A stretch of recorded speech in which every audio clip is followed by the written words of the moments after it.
You know what a bishop is? You see, I dress like Father Jerry, Father Gabe, Father Scott, the other priests, but I wear a funny hat, and I have a cross here, and I have a ring on, and I have over here a staff. Here, bring that over to me.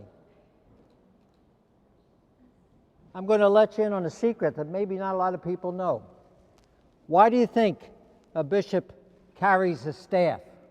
Anybody know? Nice and loud. Because I'm the leader, because I'm the shepherd, right? Just like Jesus, the good shepherd.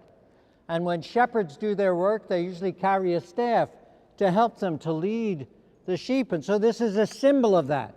And that's why when I say Mass in every parish, I always bring this staff. And how about this hat? Do you know what this is?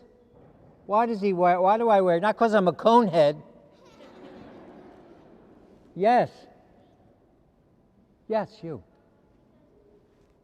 Nice and loud. Because why? Because I'm the bishop. That's true, but you know what the bishop is? The bishop is the governor of the church in an area. And a bishop gets appointed by the Pope. Pope Benedict appointed me a number of years ago, about 10 years ago. And he asked me to come here to your diocese, to the Diocese of Trenton, and to serve you as the governor of the church. And this is called a mitre. The staff is called a crozier.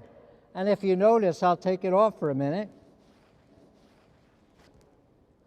This is a mitre, and the mitre comes from, it looks like a fish, doesn't it? Baby shark. The mitre comes from a Greek word, and it means crown. And you wear that because you're the governor of the area. And if you notice this hat, this funny looking hat, it points to heaven. And it points to heaven with two parts.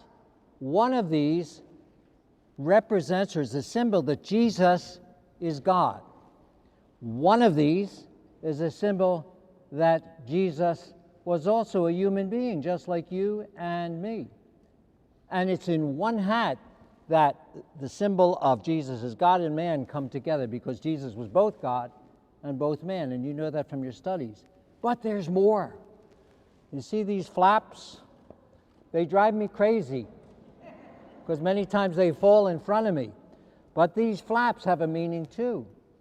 The Old Testament of the Bible, and the New Testament of the Bible, the Gospels and all the special readings that we hear every Sunday. So the bishop wears this crown, which symbolizes God and man in one hat, with the Old and New Testament as one word of God. And so isn't that interesting? There's all kinds of symbols. There's always symbols in the church. The bishop wears a ring. And he wears the ring just like your mom and dads wear a ring. They wear a ring because they're married to one another. And the Pope gives me this ring because he wants me to be married to the church of the Diocese of Trenton. And he gives me this cross to wear around my neck because he wants the cross of Christ always to be close to my heart as I lead you as your shepherd. So I didn't want you to get away without a little lesson today about the bishop. And the bishop is the one who is the successor of the apostles. Jesus surrounded himself with 12 apostles, and at the Last Supper, he not only made the Eucharist, his body and blood, but he also made the priesthood. And he gave the priesthood to the church to keep his body and blood coming to be able to be shared with the people. And among the priests, as the church grew, some of them had to be leaders. And some of those apostles were leaders all over the world after the time of Jesus. And every year since the time of Jesus, bishops were made to continue the work of the apostles. And that's why the bishop is called the successor to the apostles. So just in case anybody wondering why is all the big fuss about the bishop, that's the reason. Because the bishop is the successor to the apostles. He's the shepherd of God's people.